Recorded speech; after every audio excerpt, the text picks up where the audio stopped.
Good afternoon students. आज हम start करने वाले हैं lecture number 20। Last lecture exercise 1.4 हम लोग ने स्टार्ट किया था। एक्सरसाइज 1.4 का रूल्स ऑफ निगेशन वाला क्वेश्चन, जो क्वेश्चन नंबर 1 था, वो हम लोग ने कंप्लीट किया था। आज देखते हैं हम लोग exercise 1.4 question number 2। Question number 2 है rewrite the following statement without using if then. मतलब क्वेश्चन में इफ देन दिया है, उसको निकाल के हम लोग को स्टेटमेंट वापस लिखना है। मतलब स्टेटमेंट में इफ देन को रिमूव करना है। देखते हैं क्वेश्चन सॉल्व कैसे करेंगे। First question is if a man is जज then he is honest. Now if then use किया है, सो फर्स्ट इसका सिंबॉलिक फॉर्म लिखते हैं। Let P a man is judge. Statement Q, he is honest. Now symbolic form for given statement, symbolic form क्या आ जाएगा? P implies Q। मतलब पढ़ेंगे कैसे? If P then Q। But यहाँ पे बोला rewrite the statement without using if then. So यहाँ पे हम लोग एक लॉ यूज करेंगे। P implies Q, implication that is nothing but conditional. So conditional law is negation P और Q। लॉ कौन सा यूज हुआ है? Conditional law. So negation P और Q। सो स्टेटमेंट को रीराइट करना है। So first is negation P। Now a man is जज, उसका निगेशन क्या हो जाएगा? अ मैन इज नॉट जज और Q keep as it is और he is honest. So if then को रिमूव करके हम लोग लॉ यूज कर सकते हैं, कंडीशनल लॉ। बीच में एंड और जो भी रहेगा चलेगा, लेकिन इफ देन नहीं चाहिए। सो answer is this.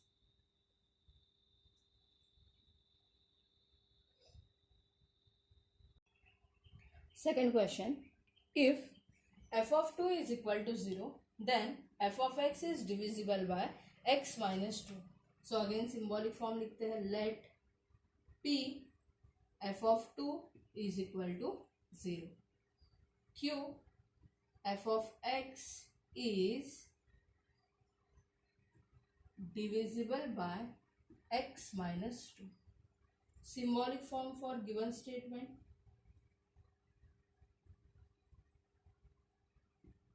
P implies Q। Again if then में नहीं लिखना है, सो कंडीशनल लॉ यूज करेंगे। लॉ इज निगेशन P और Q। So statement is f of 2 is equal to 0 बोला है P के लिए। सो निगेशन क्या हो जाएगा? f of 2 is not equal to 0 और f of x is divisible by x minus 2। तो यहाँ पे लिमिटेड क्वेश्चन था, 2 क्वेश्चन किया है हम लोग ने। That is a question number 2। Hope आपको समझ में आ रहा हो।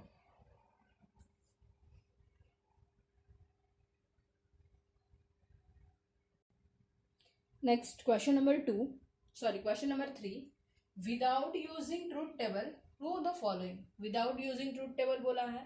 क्वेश्चन दिया है P और Q and P और negation Q which is equivalence to P। Now अगर क्वेश्चन ही देते नहीं, डायरेक्टली क्वेश्चन नंबर 1 देते तो हम लोग ट्रूथ टेबल से सॉल्व करते हैं। बट यहाँ पे क्वेश्चन में बोला है without using truth table. Without using truth table का मतलब है हम लोग को अलजेब्रा ऑफ स्टेटमेंट यूज करना है, लॉ यूज करना है। So LHS is equal to RHS prove करना है। So now first take LHS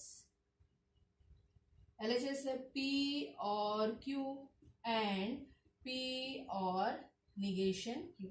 now RHS में सिर्फ एक ही स्टेटमेंट है, that is the single P है। सो हम लोग को इस स्टेटमेंट को रिड्यूस करते जाना है with the help of laws. तो स्टार्ट करते हैं। फर्स्ट P और Q एंड P और निगेशन Q। सो फर्स्ट यहाँ पे P और है, यहाँ पे P और है। सो मैं कॉमन ले रही हूँ, P और को कॉमन लिया। अगर मैंने पी और को कॉमन लिया सो बचा हुआ पार्ट जो है वो हम लोग नेक्स्ट ब्रैकेट में लिखेंगे। दैट इज अगर सपोज मैंने पी और निकाल दिया so remaining part is Q, बीच में साइन है and remaining part is negation Q. अभी यहाँ पे क्वेश्चन हो सकता है कि तो फिर लॉ कौन सा यूज किया। सो लॉ का नाम क्या आ जाएगा, यहाँ पे लॉ यूज किया है डिस्ट्रीब्यूटिव लॉ। और डिस्ट्रीब्यूटिव लॉ आपको पता है, डिस्ट्रीब्यूटिव लॉ क्या है, अगर P और Q एंड R है सो लिखते कैसे हैं, P और Q एंड P और R। सो गिवन क्वेश्चन में डिस्ट्रीब्यूटिव का RHS दिया था, हम लोग ने उसको कन्वर्ट किया है LHS में, ठीक है, क्योंकि रिड्यूस करके आंसर सिर्फ एक ही स्टेटमेंट लाना है, answer is P। Now next part, P और Q एंड निगेशन Q। ऐसे कोई तो लॉ है जिसका स्टेटमेंट है उसका निगेशन भी है, Q तो उसका negation, that is a complement law. So complement law क्या है, P और Q एंड निगेशन Q, बीच में एंड है सो कॉम्प्लीमेंट लॉ का आंसर हो जाता है F। सो यहाँ पे मैंने यूज किया है कॉम्प्लीमेंट लॉ। कॉम्प्लीमेंट लॉ है अगर P and negation P then answer is F, and है तो आंसर इज F, और है तो answer is T। Now P और T अगरवाइज P और F रहा सो आइडेंटिफाई करना है, आंसर P आएगा कि आंसर F आएगा। So by using identity law, P और F है so answer is P। Law use हुआ आइडेंटिटी लॉ। आइडेंटिटी में 4 कंडीशन बोला था, अगर और है तो T होना चाहिए। सो यहाँ पे T नहीं है सो T की जगह कौन आएगा, P। So that is nothing but RHS। So therefore LHS is equal to RHS, otherwise therefore full question as it is।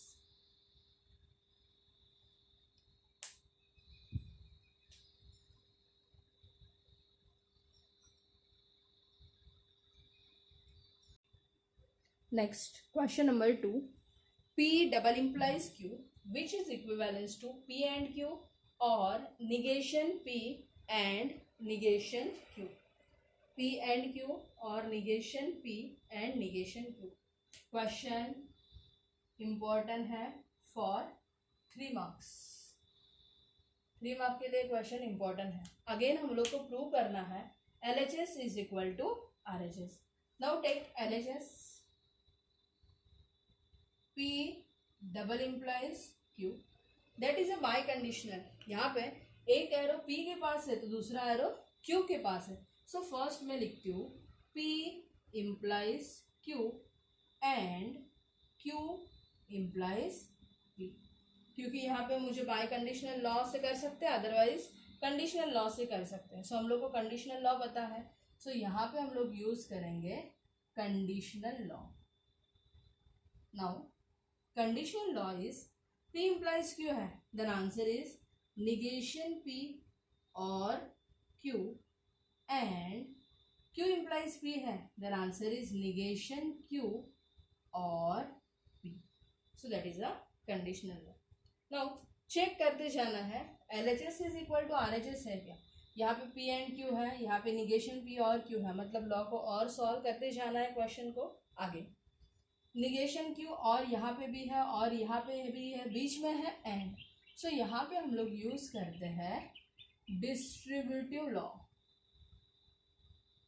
देखते हैं डिस्ट्रीब्यूटिव लॉ क्या है। फर्स्ट में क्या कर रही हूँ, निगेशन P एंड पूरा पार्ट एक साथ लिख रही हूँ। कैसे लिखना है देखिए, negation P and full bracket negation Q और P, ऐसे समझो जैसे मैंने मल्टीप्लिकेशन किया है, negation P into this part, bracket के बीच में साइन है और, सो यहाँ पे साइन आएगा और। Next is Q, Q and negation Q और P। सो यहाँ पे लॉ यूज हुआ है डिस्ट्रीब्यूटिव लॉ। अगेन यहाँ पे एंड है, यहाँ पे और है, यहाँ पे एंड है, यहाँ पे और है। अगेन तीनों स्टेटमेंट देखते हैं, यहाँ पे जैसे P है, Q है, R है, तीनों स्टेटमेंट अलग अलग है। निगेशन P है, निगेशन Q है, एंड P है, एंड है और है। अगेन लॉ यूज होगा distributive law. Now distributive law again, negation P and negation Q, negation P and negation Q, again multiply with this, bracket के बीच में sign है, और negation P and P, first loop complete, और second Q and negation Q, बीच में sign और Q and P, law use हुआ है डिस्ट्रीब्यूटिव लॉ। नेक्स्ट रिड्यूस करते जाना है। यहाँ पे तो 1 2 3 4 ब्रैकेट बन गया। हम लोग को कितना चाहिए आरएचएस में? सिर्फ 2 ब्रैकेट चाहिए। और अगर देखते हैं तो negation P and negation Q यहाँ पे मिल रहा है, पी एंड क्यू यहाँ से मिल जाएगा, मतलब इनको हम लोग को रिड्यूस करना है। ठीक है, so next is negation P and P है। ऐसा कौन सा लॉ है जिसका निगेशन है, पी है, या तो पी है निगेशन है, एंड भी हो सकता है और भी हो सकता है बीच में। So law is complement law. Complement law. Now complement law is negation P and negation Q, और निगेशन पी एंड टी है। एंड का मतलब आंसर इज एफ, और again Q and negation Q, again and है, then answer is F, और क्या आएगा bracket next, Q and P. Law कौन सा यूज किया मैंने? Complement law. अभी जब भी कॉम्प्लीमेंट लॉ यूज होगा उसके तुरंत बाद यूज होता है आइडेंटिटी लॉ। लॉ का नाम क्या है? Identity law. आइडेंटिटी लॉ मतलब एक तो वैल्यू टी आता है, एफ आता है, अदरवाइज जो भी स्टेटमेंट है पी दिया होगा, क्यू दिया होगा, ब्रैकेट दिया होगा, वो आएगा। Now for this question negation P and negation Q, बीच में है और एफ। सपोज पी और एफ है, फॉर आइडेंटिटी लॉ पी और एफ है, पी और एफ, और के लिए कंडीशन है टी आना चाहिए, यहाँ पे टी नहीं है, so answer is P. So for this statement और एफ है, so answer is negation P and negation Q. और अगेन एफ और है, और के लिए कंडीशन क्या है? टी होना चाहिए, यहाँ पे टी नहीं है, then answer is Q and P. Now check करो, जस्ट हम लोग को उल्टा करना है। पी एंड क्यू तो मिल गया, यहाँ से जस्ट रिवर्स करना है। Negation P and negation Q भी मिल रहा है, बीच में साइन और भी है, मतलब आंसर हम लोग का परफेक्ट आया है। जस्ट हम लोग को उसको घुमाना है, और घुमाने के लिए लॉ कौन सा है? Commutative law. कम्यूटेटिव लॉ क्या करता है? अगर पी और क्यू है तो उसको लिख सकते हैं क्यू और पी। सो सिमिलरली यहाँ पे मैं कम्यूटेटिव 2 जगह यूज करूंगी, इसको यहाँ लाने के लिए और इसको यहाँ लाने के लिए। सो एक ही क्वेश्चन में 2 कर रही हूँ commutative law. So final answer is P and Q और negation P and negation Q, so that is equal to RHS। अगर फर्स्ट टाइम देख रहे हो क्वेश्चन को, क्वेश्चन थोड़ा सा लेंदी है, डिफिकल्ट भी है, फर्स्ट टाइम समझ में नहीं आएगा, सो प्लीज क्वेश्चन को अच्छे से लिखना। पूरा लिखने के बाद पूरा क्वेश्चन समझ के लेना कि इसके बाद क्या किया है, कंडीशनल लॉ यूज क्यों किया है, नेक्स्ट डिस्ट्रीब्यूटिव ही क्यों यूज किया, दूसरा क्यों यूज नहीं किया है। ऐसे खुद को क्वेश्चन पूछ के क्वेश्चन सॉल्व करके समझ में आना चाहिए, मतलब समझ के लेने के बाद आपको और एक बार इसका प्रैक्टिस करना है without C. So P implies double implies Q हम लोग ने ट्रूथ टेबल से भी किया है, यहाँ क्वेश्चन था विदाउट यूजिंग ट्रूथ टेबल। सो आपको LHS लिख के RHS ट्राई करना है खुद से, ठीक है। सो ये था क्वेश्चन नंबर 2, इम्पोर्टेंट है for 3 marks.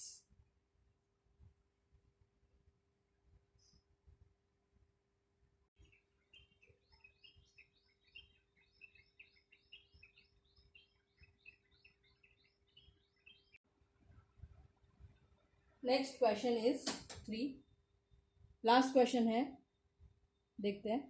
First, P and Q और निगेशन P एंड Q और P and negation Q which is equivalent to P और Q। यहाँ पे 3 अलग अलग ब्रैकेट दिया है, उसको रिड्यूस करके हम लोग को बनाना है RHS। So first take LHS, P and Q और निगेशन P एंड Q और P एंड निगेशन Q। तीनों ब्रैकेट को अच्छे से देखते हैं, कुछ कॉमन मिलता है क्या देखते हैं। जैसे मैंने क्वेश्चन नंबर फर्स्ट बताया, कुछ कॉमन है तो उसको इजीली सॉल्व कर सकते हैं। सो यहाँ पे P है, निगेशन P है, यहाँ पे P है, यहाँ पे P एंड है, एंड Q है। सो दो तरीके से सॉल्व कर सकते हैं। फर्स्ट, P एंड को यहाँ से और यहाँ से कॉमन लो, लेकिन उसके लिए आपको कम्यूटेटिव लॉ करना होगा, अदरवाइज एसोसिएटिव लॉ यूज कर सकते हो। सो उससे बेटर है फर्स्ट 2 ब्रैकेट में मैंने चेक किया, सो मुझे मिल रहा है and Q common, and Q common. So यहाँ पे मैं एंड Q को कॉमन ले रही हूँ। एंड Q को कॉमन लेने के बाद रिमेनिंग पार्ट इज P और negation P, that is the first row, और P एंड निगेशन Q। अभी क्वेश्चन है, इसके लिए लॉ कौन सा यूज किया। सो लॉ कौन सा यूज किया होगा, देखो यहाँ पे और है, यहाँ पे एंड है। सो मैंने लॉ कौन सा यूज किया है यहाँ पे, डिस्ट्रीब्यूटिव लॉ। सेकंड इज यहाँ पे P है, निगेशन P है, P negation P। So answer is complement law. Complement law क्या है, यहाँ पे P है, उसका निगेशन है, बीच में अगर और है then answer is T। And रहेगा तो F, और रहेगा तो T एंड Q। और सेकेंड ब्रैकेट की एज इट इज, उसको हाथ लगाया ही नहीं है अभी तक। नेक्स्ट, कॉम्प्लीमेंट लॉ यूज करके हो गया। कॉम्प्लीमेंट के तुरंत बाद हमेशा आता है identity law, because complement value देगा T रहेगा, नहीं तो F रहेगा, और आइडेंटिटी लॉ आइडेंटिफाई करेगा वैल्यू T रहेगा कि जो ब्रैकेट है वो रहेगा। अभी यहाँ पे है T एंड Q, एंड है, एंड के लिए कंडीशन क्या है, if 1F then answer is F। यहाँ पे एंड है, T है, सो T F नहीं है, सो आंसर क्या आ जाएगा Q, रिमेनिंग पार्ट की एज इट इज, और P and negation. Next is यहाँ पे और है, यहाँ पे एंड है, जैसे और है एंड है, डिस्ट्रीब्यूटिव यूज किया, और है एंड है। So next law is distributive law. Distributive मतलब मल्टीप्लाई करना है। देखते हैं क्या आएगा आंसर, Q और P, बीच में साइन है एंड, Q और निगेशन कर लिया डिस्ट्रीब्यूटिव। चेक करते हैं RHS, Q और P है, मिल जाएगा इजीली कम्यूटेटिव करके। नेक्स्ट इज Q और निगेशन Q है, जैसे P और निगेशन P था तो मैंने यूज किया कॉम्प्लीमेंट, सो अगेन यूज करना है complement law. Complement law is Q और negation Q, so first bracket keep as it is, Q और P एंड बीच में और है, सो आंसर क्या आ जाएगा, आंसर इज T। और कॉम्प्लीमेंट के तुरंत बाद कौन सा लॉ यूज होता है, identity law. So identity law क्या आ जाएगा, वैल्यू T रहेगा, F रहेगा, क्या है देखते हैं। बीच में है एंड, एंड के लिए F चाहिए, यहाँ पे F तो है नहीं, सो आंसर इज ब्रैकेट Q और P। लेकिन RHS में देखा तो मुझे P और Q नजर आ रहा है, यहाँ पे आंसर क्या आ रहा है, Q और P। सो लास्ट एक लॉ यूज करेंगे, कम्यूटेटिव लॉ। कम्यूटेटिव क्या होता है, जस्ट उल्टा, Q और P रहेगा तो P और Q, that is your RHS, therefore LHS is equal to RHS। So अगर विदाउट यूजिंग ट्रूथ टेबल बोला है तो हम लोग को बाय यूजिंग लॉ करना है, और यूजिंग ट्रूथ टेबल बोला है सो डायरेक्टली ट्रूथ टेबल बनाना है, number of row, number of column, LHS is equal to RHS, that is logical equivalence बनाना है। बट अगर विदाउट यूजिंग ट्रूथ टेबल बनाना है तो फिर आपको पूरा लॉ याद रखना होगा, विदाउट लॉ कुछ भी हो नहीं सकता। सो प्लीज़ एक क्वेश्चन के लिए एक्सरसाइज 1.4 के लिए प्लीज़ 10 लॉ रिवाइज करना है, ठीक है। आज का होमवर्क है एक्सरसाइज 1.3 का एक्सरसाइज 1.4 का रिमेनिंग क्वेश्चन जो है वो आपको ट्राई करना है। अगर नहीं आता है तो सॉल्यूशन आपको नोट्स में वैसे मिलने वाला ही है, ठीक है। और जो भी असाइनमेंट दिया है, मैंने असाइनमेंट 1 दिया है लॉजिक का ऑन एक्सरसाइज 1.1 एंड 1.2। सो 1.1 और 1.2 आपका अभी तक क्लियर होना चाहिए, ठीक है। सो असाइनमेंट 1 भी आपको कंप्लीट करना है। ऐसे नहीं है अभी कि मैडम कहाँ चेक करने आने वाली है, सिटअप्स तो मिलने वाला नहीं है, ऐसे कुछ नहीं है। आपका सेल्फ स्टडी होना चाहिए उतना, ठीक है। सो आज का लेक्चर यहाँ पे ही ख़त्म करते हैं, मिलते हैं नेक्स्ट लेक्चर।